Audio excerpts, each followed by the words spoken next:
자, 오늘 우리에게 주실 말씀은 사도행전 1장 4절부터 11절까지 말씀입니다. 오늘 설교의 제목은 약속 있는 자처럼 이런 제목으로 말씀 나누겠습니다. 여러분 잘 알고 계신 작곡가 베토벤, 그분이 굉장히 뭘 잘 잊어버렸대요. 굉장히 잘 잊어버렸대요. 어느 날 오스트리아 빈의 한 극장에서 자신이 새로 작곡한 피아노 협주곡을 연주하기로 돼 있었습니다. 자기가 연주하기로 돼 있었지 지휘하기로 돼 있지 않거든요. 그를 위해서 피아노가 마련돼 있었고 연주를 하기로 돼 있었단 말이에요. 근데 무대에 서자 자신이 연주자라는 사실을 까맣게 잊어버리고 열정적으로 지휘를 했습니다. 다 당황했죠. 지휘자는 그냥 가만히 앉아있고 피아노는 비어있는 채로 베토벤이 지휘를 하고 내려왔어요. 베토벤은 산책을 나갔다가 윗옷을 벗어놓고 들어오는 적이 한두 번이 아니래요. 나가면 그냥 옷 잊어버리는 거예요. 우산처럼. 그리고 면도하려는 것을 깜빡 잊어버리고 얼굴에 비느칠을 잔뜩 한 채 친구를 찾아갈 때도 있었습니다. 좀 중증이다, 그죠?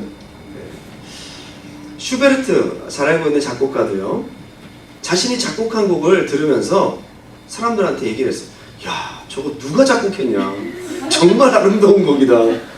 누가 보면 되게 잘난 체 한다고 생각할 수 있겠지. 진짜 몰랐다는 거예요. 자기가 작곡한 거를. 야, 저렇게 훌륭한 곡을 누가 작곡했냐. 에디슨은 은행에서 수납원이 이름을 묻자 생각이 나지 않아서 직접 가서 자기 이름 문패를 보고 왔대요. 풀네임. 자기 풀네임을 잊어버린 거예요. 여러분, 에디슨 천재 아닙니까? 잊어버렸어요. 게다가 아인슈타인, 우리가 잘 알고 있는 IQ 180, 그렇죠? 엄청난 천재 아닙니까? 아인슈타인이 기차를 타고 가던 중에 영무원이 다가오자 열심히 주머니를 뒤졌지만 차표가 없는 거예요. 그래서 영무원이 재차 차표를 찾지 말라고 하자, 그 사람이 이제 유명한 과학자고 하니까 됐다고 그냥 넘어가려고 했더니 아인슈타인이 이런 얘기를 하는 거예요. 차표를 찾아야 내가 어디로 가는지 알 수가 있대. 차표를 보여주려고 한 게 아니라 자기가 어디로 가는지를 몰랐다는 거예요. 이게 천재입니다. 아인슈타인이 집 주소를 자주 잊어버려서 퇴근할 때 엉뚱한 집에 들어갈 때가 한두 번이 아니고, 심지어는 자신이 근무하는 대학에 전화를 걸어서 사무원에게 집 주소 좀 알려달라고, 자기 집 주소 좀 알려달라고 그랬다는 거예요. 이렇게 똑똑하고 천재적인 사람들도 잘 잊어버립니다. 여러분, 우리도 뭐 별반 다를 거 없잖아요. 되게 많이 잊어버리잖아요. 여러분, 냉장고 문을 열고 서 있잖아요. 내가 왜 왔지? 뭐 여기까지는 괜찮아요. 여러분, 엘리베이터를 이용하지 않고 계단을 올라가다가 중간에 서서 우리 집에 올라가더라 아니면 내려가더라, 어디로 가는, 내 집에 올라가는 길이었나 아니면 내려가는 길이었나, 심각한 겁니다. 초등학교 때 항상 잘 잊어버렸어요. 저도요. 초등학교 때 왜 준비물들이 이렇게 많은지. 우리 뭐 그때는 라커룸이 없잖아요. 그러니까 보따리를 그냥 짊어지고 신발 주머니에다가 도시락까지 가방 3개씩 들고 다녔다 이거예요. 야, 진짜 힘든 때 살았어요, 그죠? 책은 또 얼마나 많은지. 물체 주머니 기억나십니까? 물체 주머니? 요즘 20대 애들은 몰라. 물체 주머니. 과학 시간에 물체 주머니라고 하면요, 뭐 그 안에 나왕, 뭐 그 다음에 구슬, 뭐 이런저런 물체들이 있어서 그거의 특성을 연구하고 하는 건데, 그 안에 뭐 여러 가지 잡다한 게 들었거든요. 맨날 잊어버린 거예요, 그거를. 그래서 방법이 있습니다. 물체 주머니 갖고 온 아이들한테 너 새 구슬 좀 빌려줘, 너 나왕 하나만 빌려줘, 하나씩만 다 해서 모으면 상당히 되거든요. 그래서 물체 주머니 갖고 왔다, 그렇게 얘기하기도 하고. 음악 시간에는 여러분 뭐 잊어버립니까? 리코더 맨날 잊어버리잖아요. 그래서 리코더로 맞잖아요, 선생님한테. 리코더를 잊어버리면 반드시 리코더로 맞는 일이 있다, 그죠? 캐스네츠 짝짝짝 맨날 잊어버리는 거예요. 체육 시간에는요, 체육복 잊어버리고 갑니다. 체육복을 너무 많이 잊어버리는 거예요. 아래 위로 체육복도 좀 이렇게 뭐 세련됐으면 뭐 자주 입고 다닐 텐데 입기 싫어요. 아주 촌스럽게 말이죠. 두껍고 여름에 입으면 덥고 실밥 뜯어지면 그냥 다 뜯어지고 질이 아주 낮은 체육복. 그래도 그거 안 입고 가면 체육 선생님한테 혼나는 거예요.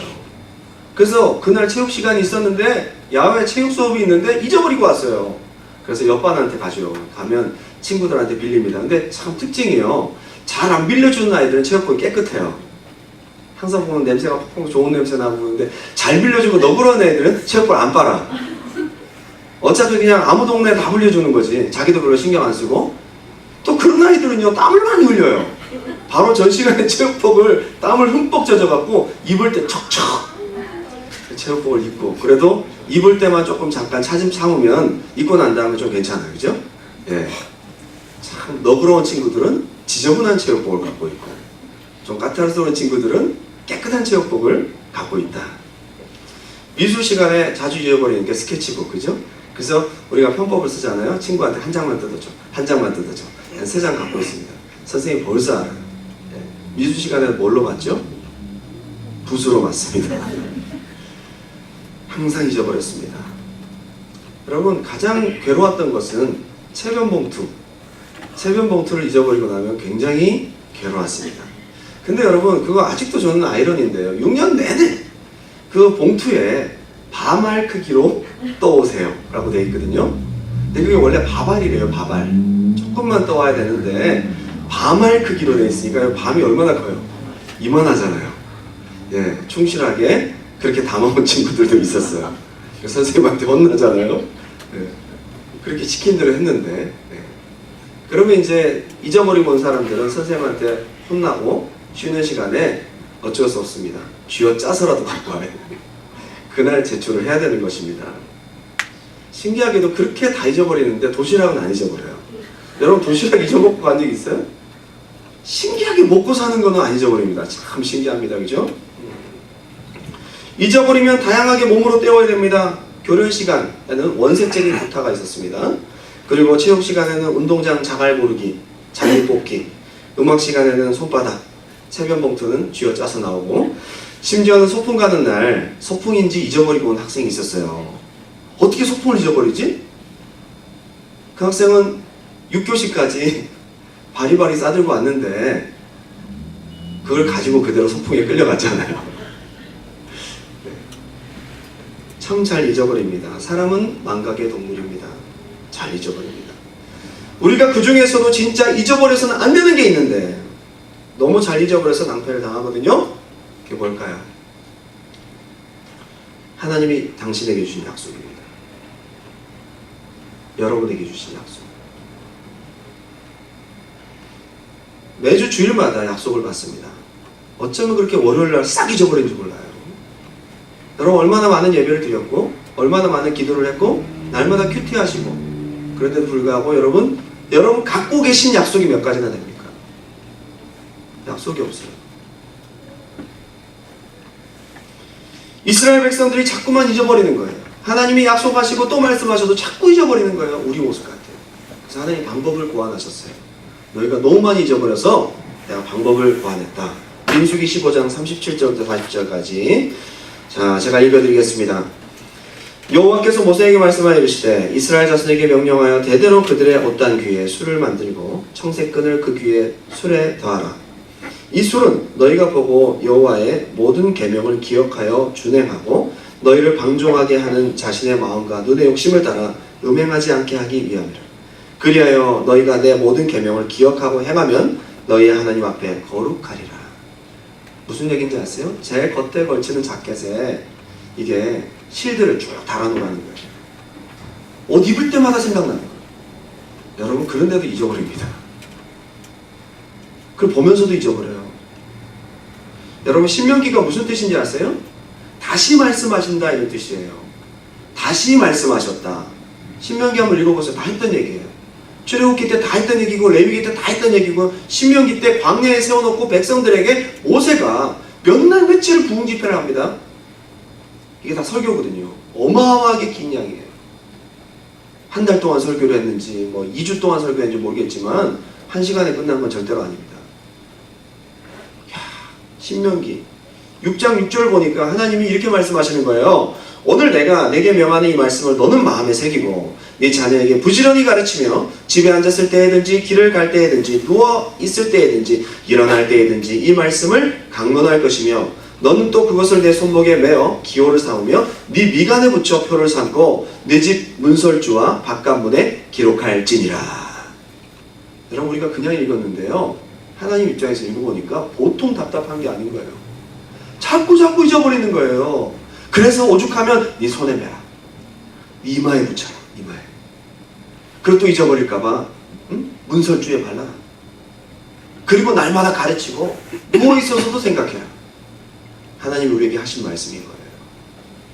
그런 정도로 우리는 잘 잊어버리는 존재다 라고 생각하시면 됩니다. 오늘 두 가지로 하나님이 우리에게 주신 약속과 관련하여 은혜를 나누고자 원합니다. 첫 번째는 약속을 받은 처음의 자리로 돌아가라.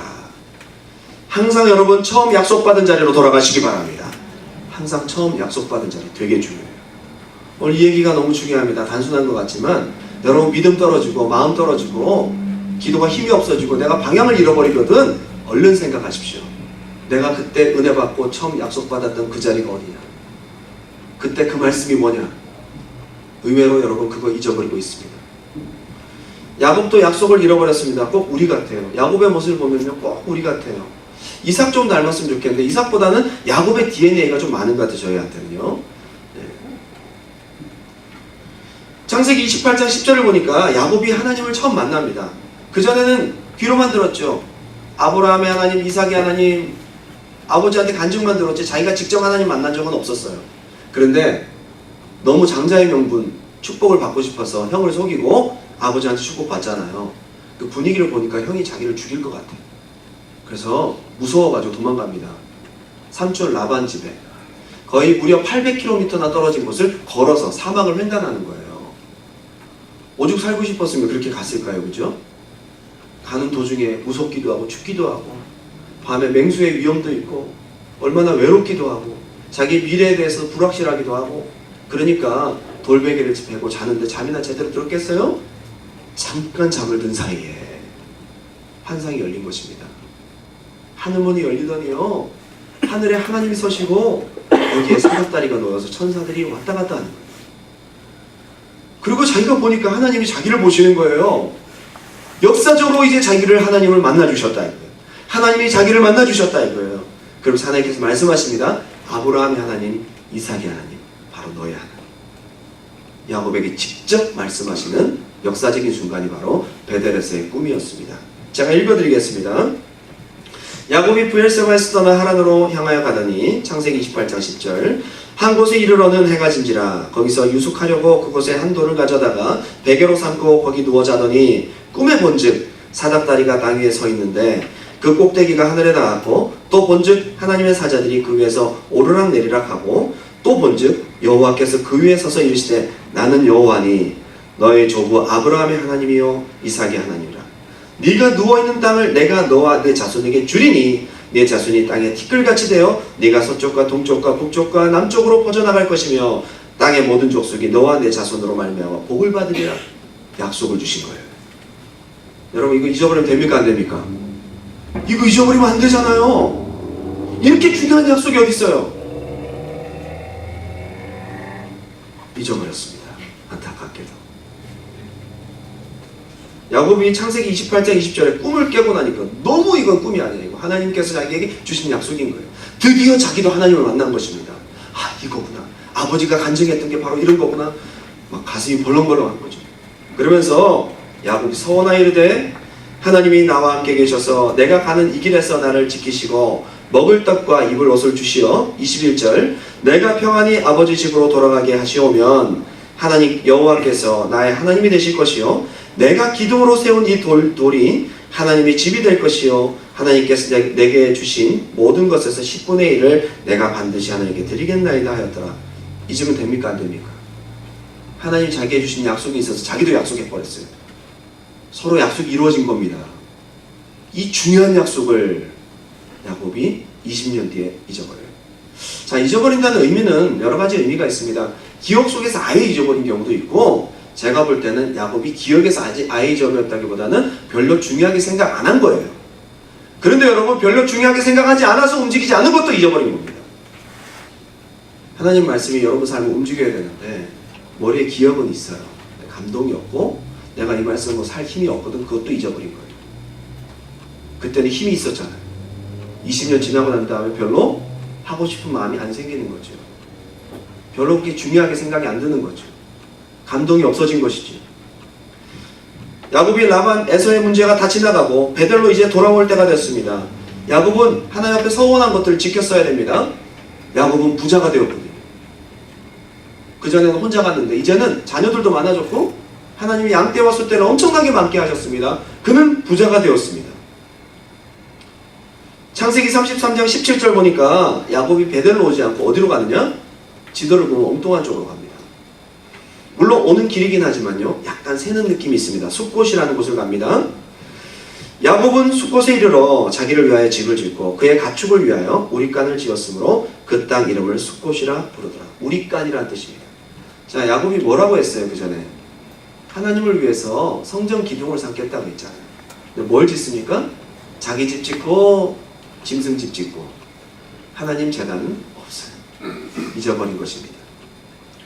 야곱이 밧단 아람에서부터 평안히 가나안 땅 세겜 성읍에 이르러 그 성읍 앞에 장막을 치고 그가 장막을 친 밭을 세겜의 아버지 하몰의 아들들의 손에서 베크시타에 샀으며 거기에 제단을 쌓고 그 이름을 엘렐로헤 이스라엘이라 불렀더라. 굉장히 좋아 보이죠.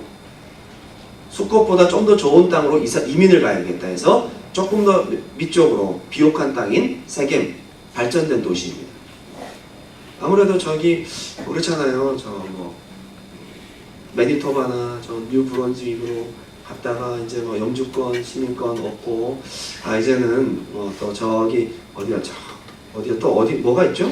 저 사스카추안 갔다가 영주권 얻고 이제 어디로 와야 될까요? 예, 온타리오 주로 들어오잖아요. 토론토.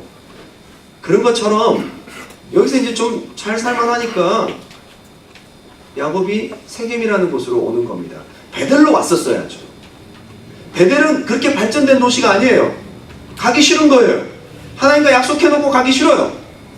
가면 또 11조 드려야 되고 해야 될 게 많아. 의무가 생각이 나는 거예요. 야곱이 어디로 갑니까? 좀 더 잘 살 수 있는 세겜으로 가서 거기서 땅을 샀고 눌러 앉겠다는 얘기죠. 그죠?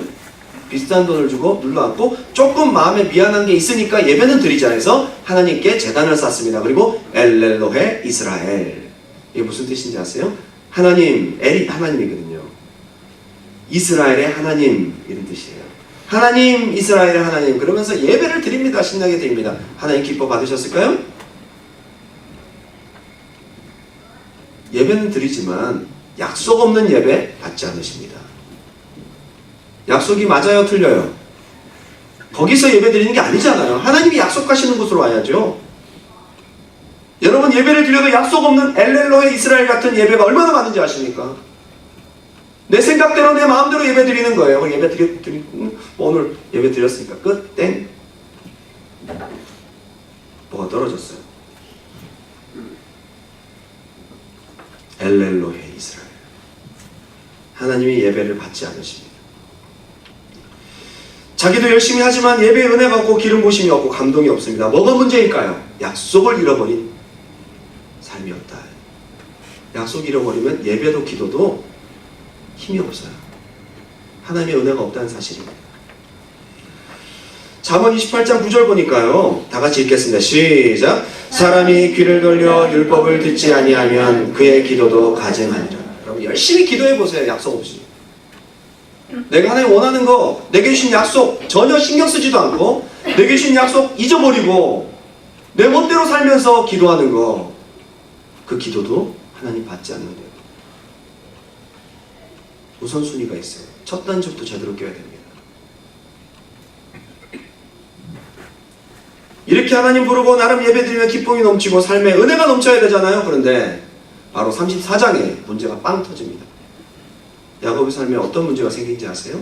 세겜에서 이제 잘 살려고 했더니 자기 딸 디나가 약 15세에서 20세 사이 아니면 더 어리게 보는 경우도 있습니다. 아직 남자를 그렇게 알 나이는 아니에요. 근데 디나가 이뻤던 모양이에요. 그 땅의 여자들의 패션과 유행과 트렌드를 알아보기 위해서 나갔다가 어떤 남자한테 딱 걸린 거예요. 누굽니까? 그 땅의 추장 아들 세겜. 그 지역 이름을 따서 그 아들 이름을 지었던 것 같아요. 그 여자를 강간합니다. 어린 나이에 순결을 잃어버렸어요. 하나님 백성에겐 굉장히 중요한 거잖아요. 그 얘기를 듣고 오빠가 가만히 있지 않습니다. 특별히 승질이 불같았던 시므온과 레이는요, 그걸 들고 막 분해합니다. 그리고 그 남자들과 서로 얘기를 하면서 어떻게 얘기를 하느냐. 좋다, 우리 동생을 주겠다. 근데 너희들 이 딸을 데려가려면 우리 백성들처럼 할례를 해야 된다 해서 거짓 계약을 맺어요. 할례를 행하면 이 딸을 주겠다. 남자들이 할례를 다 행합니다. 거기 힘쓰는 모든 남자들이 다 할례를 행합니다. 그들이 괴로워할 때에, 힘 못 쓰고 있을 때에 야곱의 아들들이 들어가서 거기 있는 남자들을 다 죽여버려요. 여러분, 이거 하나님의 백성, 약속의 자녀들이, 야곱의 아들들이 살인자가 되고 말았어요. 한두 명 죽인 게 아니에요. 끔찍한 참변이 일어났습니다.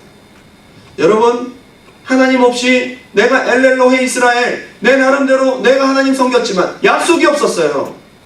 하나님 원하는 곳에 갔었어야죠. 안타깝죠. 여러분, 약속 있는 곳으로 가시기 바랍니다. 하나님 뜻을 저버리고 내 멋대로 예배하고 기도하는 거, 그 기도도 하나님 받지 않는다는 것입니다. 창세기 35장에 1절부터 제가 읽어드립니다. 하나님이 야곱에게 이르시되 일어나 베델로 올라가서 거기 거주하며 네가 내 형 에서의 낯을 피하여 도망가던 때에 내게 나타났던 하나님께 거기서 제단을 쌓아라 하신지라. 거기가 어디예요? 베델입니다. 베델. 내가 처음 너를 만났고 내가 너에게 처음 약속했던 그 장소를 찾아가라는 것입니다. 여러분, 영적인 침체와 문제를 만났을 때는요, 여러분, 하나님이 여러분 만났던 첫사랑의 장소, 약속하셨던 그 장소, 기도하고 응답받은 그 장소로 가시기 바랍니다. 하나님 여러분에게 약속하셨던 그 약속 있잖아요. 여러분, 2017년 한 해가 출발하면서 말씀 복귀하셨죠. 심지어 여러분, 핸드폰에도 해놓고 집 앞에도 걸어놓고, 희한하게 생각 속에는 없어요. 약속의 말씀을 뽑고는 여러분 어디 갖고 계세요 지금? 그 말씀 뭡니까? 하나님 여러분이 당신에게 주신 약속의 말씀이 무엇입니까? 그 붙들고 살아야 되는데 안타깝죠? 야곱도 그렇게 정리합니다. 그리고 하나님 앞에 나아가서 예배를 드립니다. 창세기 35장 6절 7절 시작. 야곱과 그와 함께 한 모든 사람이 가나안 땅 루스 곧 베델에 이르고 그가 거기서 제단을 쌓고 그곳을 엘베델이라 불렀으니 이는 그의 형의 낯을 피할 때에 하나님이 거기서 그에게 나타나셨더라. 거기서 그에게 나타나셨더라. 거기로 갔습니다. 거기 가면 회복됩니다. 하나님을 거기서 만납니다. 야곱의 믿음이 거기서 회복되기 시작합니다. 야곱이 다시 한번 하나님 앞에 헌신하기 시작합니다. 거기서 하나님의 은혜와 기름 부으심이 임하기 시작합니다.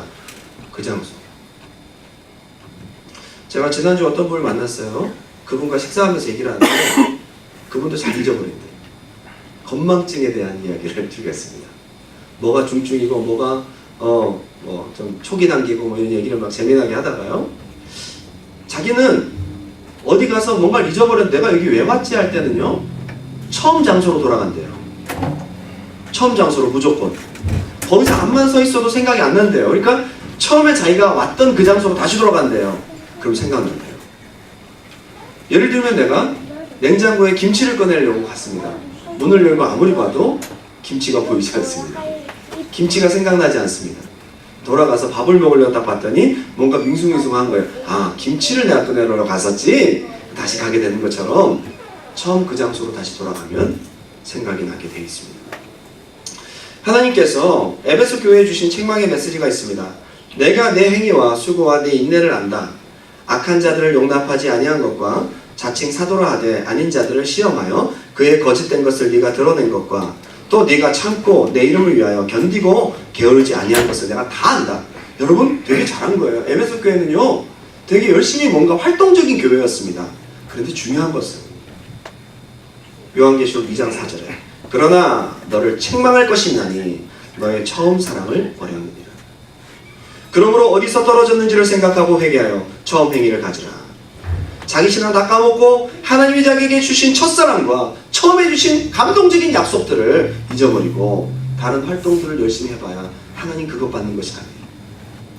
여러분이 붙잡고 가야 될 하나님의 약속. 할렐루야. 여러분 이 자리에 약속 없는 분들 한 분도 안 계세요. 여러분 한 번 정도는 하나님이 여러분에게 주신 약속이 있을 줄 믿습니다. 그거 여러분 가지고 계십니까? 다시 회복하시기 바랍니다. 가끔 청년들이랑 얘기하고 중고등학생들이랑 얘기하고 그전 교회 청년들이랑도 얘기하면요, 어느 날은 신나서 왔습니다. 은혜 받은 거예요. 코스타 가서 은혜 받고, 지킨 가서 은혜 받고, 금요예배 때 은혜 받고, 막 뭘 보다가 은혜 받고 그러죠. 신나서 옵니다. 자기가 기도한 게 있는데요, 하나님 기도 중에 이렇게 말씀하십니다. 그리고 자기가 이걸 해야 되겠다, 비전이 막 그려주고, 신기하게 자기는 이걸 생각도 안 했는데 하나님이 막 비전을 주셨다고 막 신나서 얘기를 하면서 앞으로 계획도 얘기를 하고 막 말씀 구절도 얘기하고 막 그럽니다. 한 2달 지나잖아요. 얘가 기도를 안 해요. 시들해진 거예요. 제가 얘기를 합니다. 야, 그때 그 주신 약속 어떻게 됐어? 아무래도 아닌 것 같아요. 아무래도 아닌 것 같아요. 하나님이 줬다 뺐고 기다 그랬다가 아니다 그랬다가 그렇게 변덕스러운 하나님이십니까? 내가 잊어버린 거 그거를. 진짜 신기하게 약속을 잊어버린 자의 증상이 있어요. 약속이 없는 자의 증상이 뭐냐? 말씀 공부가 재미가 없어. 그리고 예배가 굉장히 단조롭고 기도가 힘을 잃어버립니다. 일단 여러분, 기도가 힘이 있으려면요, 내게 주신 약속이 이루어질 것처럼 보여야 돼요. 하나님 나에게 이 약속을 주신 것처럼 느껴져야 돼요. 기도는 해야 된다는 의무가 있는 게 아니라, 기도의 힘은 뭐냐면요, 하나님께서 내게 주신 약속이 분명하고 내가 이 약속을 붙잡고 기도할 때 힘이 나야 됩니다. 기도의 능력 아닙니까? 약속이 없어지니까 기도도 힘이 없어집니다. 안타까운 거죠. 열정이라는 단어가 enthusiasm이라는 단어인데요, 이게 헬라어로 엔테오스라는 말에서 왔습니다. 엔테오스. 엔은 뭐냐면 전치사 인에 해당돼요. 뭐뭐 안에. 테오스라는 말이 가시잖아요. 하나님. 그래서 하나님을 표시할 때 번데기 표시로 이렇게 다 가잖아요. 그죠? 테오스. 테오스. 그래서 뭐 신학 과정, 테알로지, 테오스가 들어가는 거죠. 이게 무슨 뜻이냐? 열정이 뭔가 봤더니 원래 뜻이 그 안에 하나님이 있는 거예요. 여러분, 어떤 일을 할 때에 하나님이 그 안에 계신 게 느껴지면 열정이 생기는 것입니다. 하나님은 어떤 분이십니까? 가능케 하시는 분 아닙니까? 약속을 주시고 약속을 이루신 분이 그 안에 계실 때에 열정이 생깁니다. 신앙의 열정 어디서 잃어버렸어요? 하나님이 없고 약속이 없는 거예요. 마귀는요, 기도하라는 거예요. 예배 드리라는 거예요. 근데 약속 없이 예배 드리고 약속 없이 기도해. 시간 보내라, 그냥 시간 보내. 그러다가 네가 지쳐 떨어지면 안 하겠지. 우리가 약속 붙잡고 기도하고 약속 붙잡고 예배하고 약속 붙잡고 신나서 신앙생활하는 걸 싫어해요. 이게 사단의 역사입니다. 잠언 29장 18절 다 같이 읽어볼까요? 시작. 묵시가 없으면 백성이 방자에 행하거니와 율법을 지키는 자는 복이 있느니라. 아멘. 방자에 행한다는 게요, 참 해석이 방자하네. 이게 무슨 뜻이냐, 무슨 말인지 모르시겠죠. 방자에 행한다는 게 이게 어떤 뜻이냐면 내버려 두다라는 뜻입니다. 내버려 두다. 말씀이 없는 사람들은요, 신앙생활을 내버려 둔대요.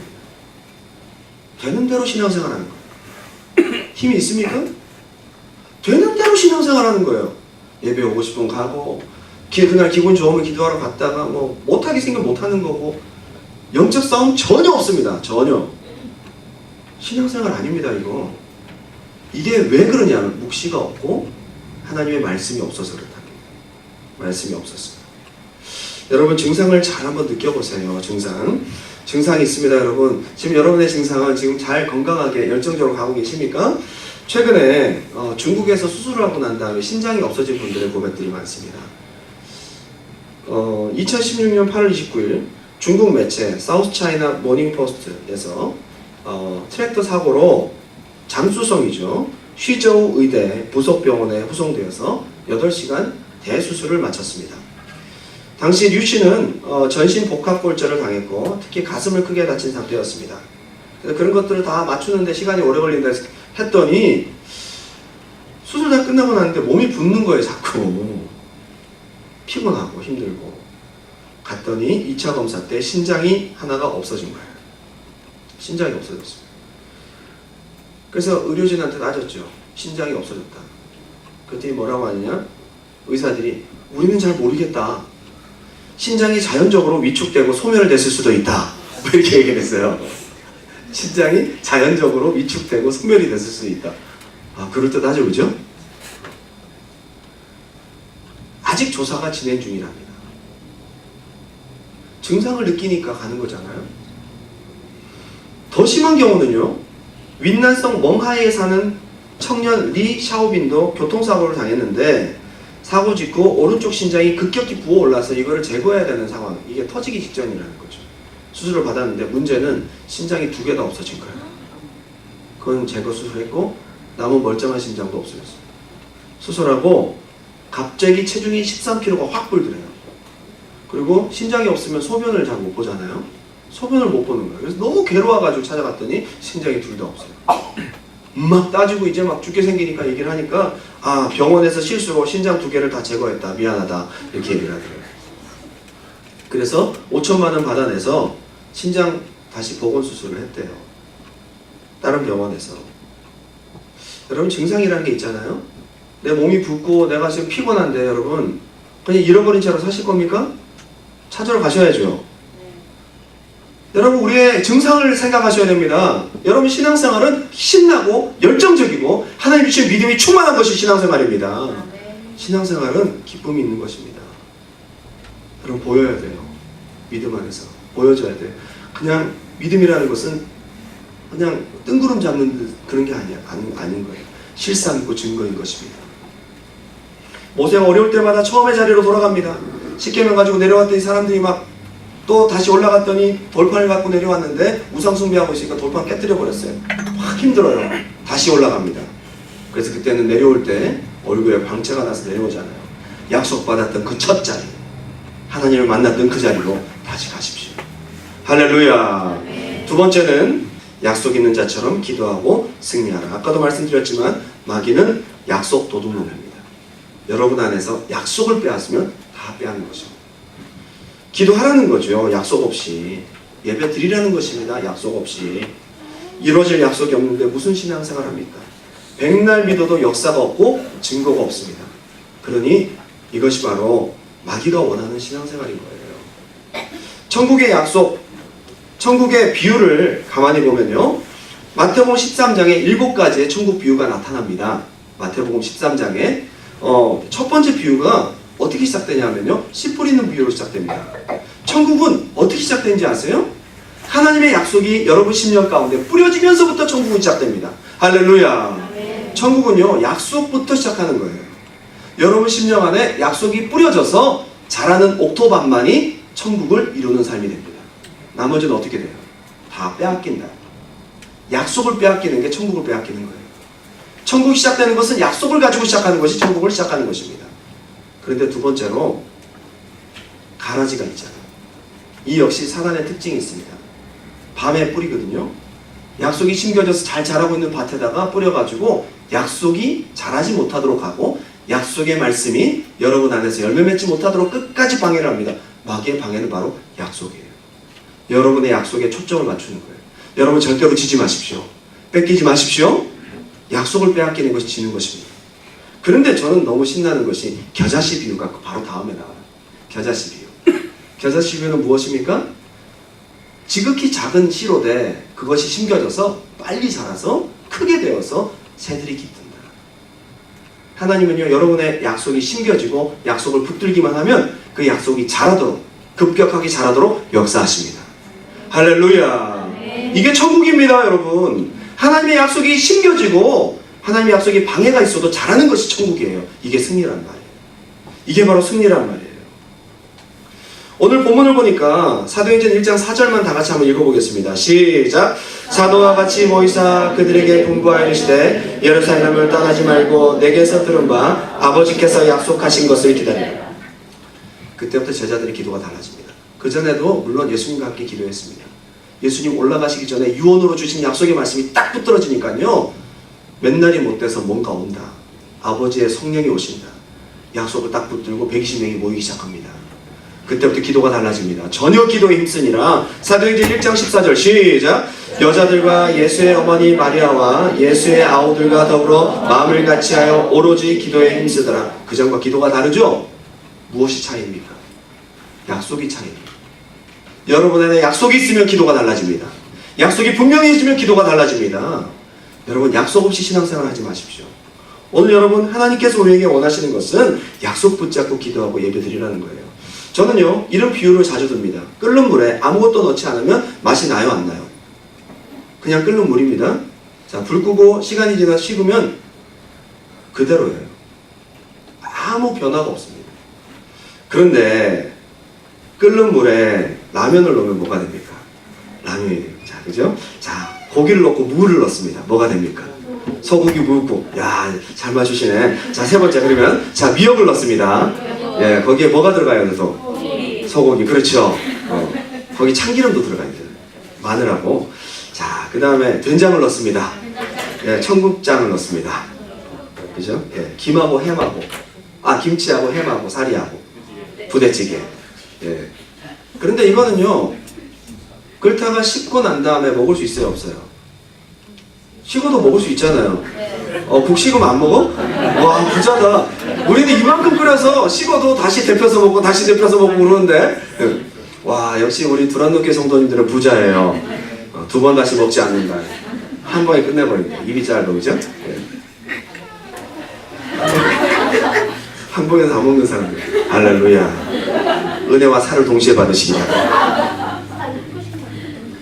정말 저는 이 비유가 너무 적절한 것 같아요. 약속 없이 기도만 하면요, 기도 끝난 다음에 그냥 똑같은 거예요. 여러분, 하나님 앞에 받은 약속을 가지고 기도를 끓이세요. 믿음을 가지세요. 지난 다음에 변화가 일어나기 시작합니다. 여러분 삶 가운데 뭐가 달라졌어요. 여러분 삶에 크리스찬의 맛이 나고 크리스찬의 향기가 나기 시작합니다. 무엇이 나타나는 특징입니까? 여러분 안에 약속이 여러분의 기도와 믿음을 통해 나타난단 말이에요. 이게 변화입니다. 맹물 같은 신앙생활 하지 마십시오. 똑같이 열심히 끓는데 끝난 다음이 달라요. 약속을 가지고 가는데 혼자 그냥 가는 거예요. 다릅니다.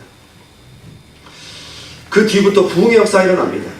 그리고 사도행전 4장 23절에 제가 읽어드릴게요. 사도들이 노임에 그 동료들에게 가서 제사장들과 장로들의 말을 다 알리니 그들이 또한 한 마음으로 하나님께 소리를 높여 이르되 대주제여 천지와 바다와 그 가운데 만물을 지으니시오 또 주의 종 우리 조상 다윗의 입을 통하여 성령으로 말씀하시기를 어찌하여 열방이 분노하며 족속들이 허사를 경영하는고.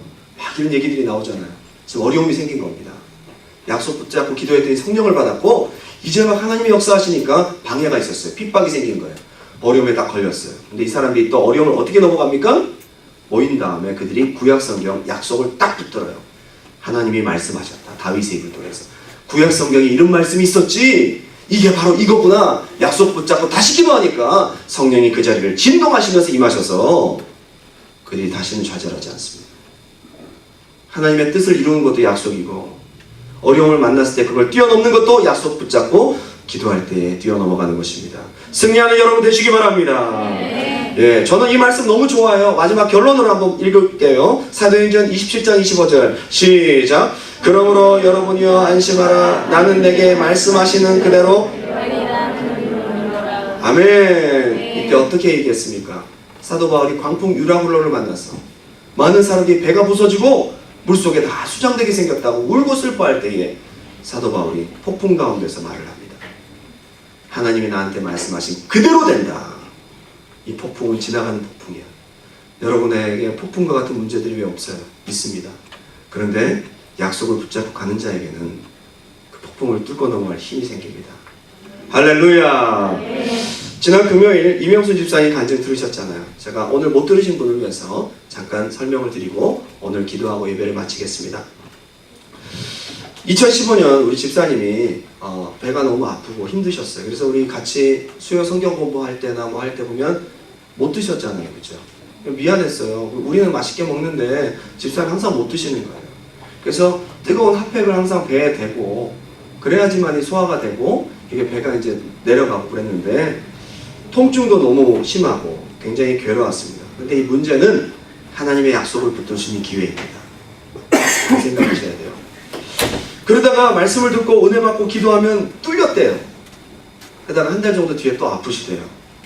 그게 몇 번 있었어요. 그때마다 저희는 물론 기도했습니다.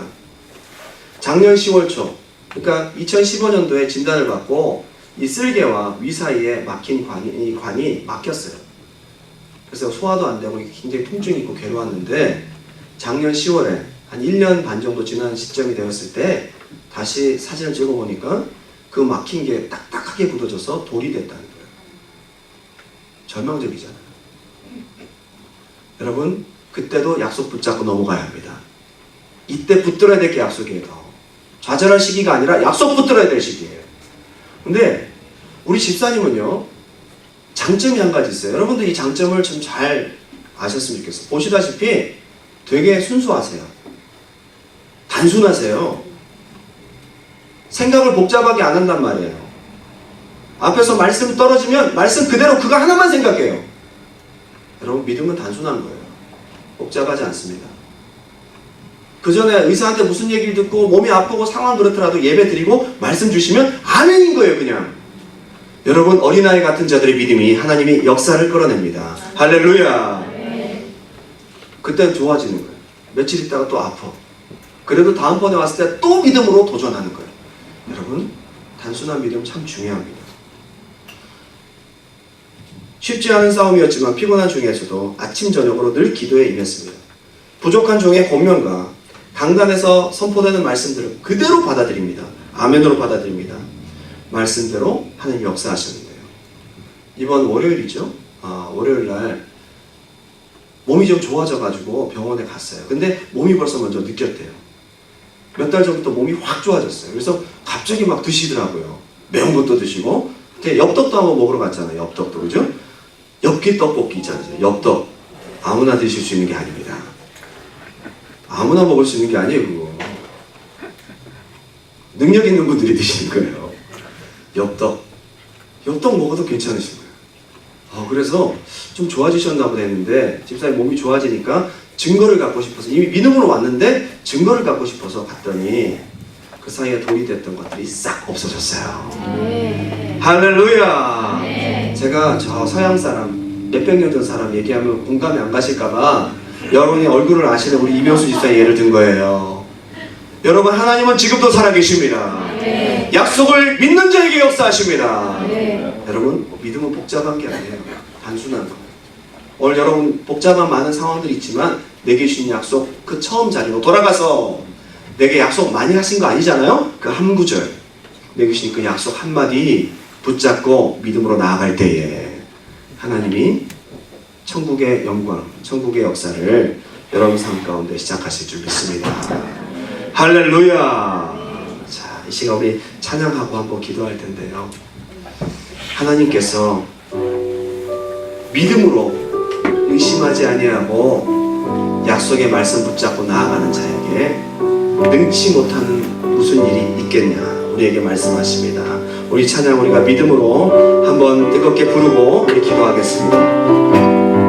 오늘 한번 다짐하면서 불렀으면 좋겠습니다. 이 눈에 아무 증거 아니면 믿음만을 가지고서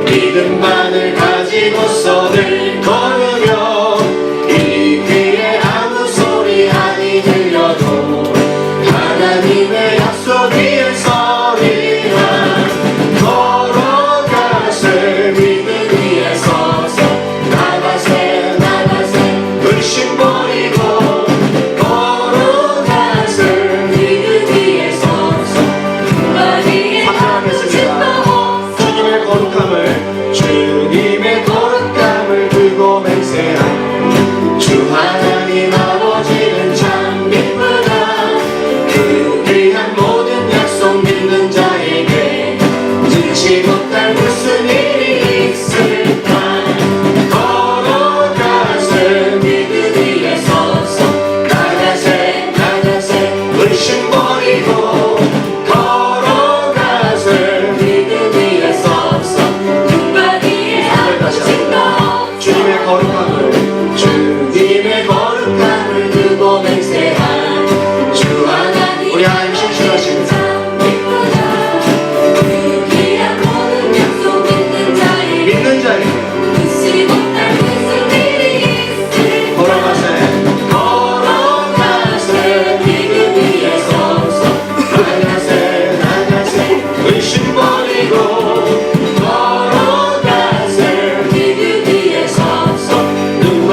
걸어가세 믿음 위에 서서 나가세 나가세 의심 버리고 걸어가세 믿음 위에 서서 구한 일에 아무 죄도 없어도 지금 한번 눈을 감고 두 손 들고 한번 기도합시다. 우리 하나님 살아계십니다. 우리 하나님 살아계십니다. 역사하십니다. 근데 누구에게? 안 믿으면 소용없어요. 하나님 암만 능력이 있어도 뚜껑 닫고 있는데 무슨 은혜가 들어갑니까? 뚜껑을 여십시오. 마음을 여십시오. 믿음으로 받아들이십시오. 하나님 약속대로 역사하실 줄 믿습니다. 여러분 어떤 문제가 있습니까? 상관없어요. 약속만 있으면 돼요. 여러분 약속 잊어버리셨죠? 오늘 다시 찾으시기 바랍니다. 주님 안에서 우리 주님의 이름 한번 뜨겁게 부르고 기도합니다. 주여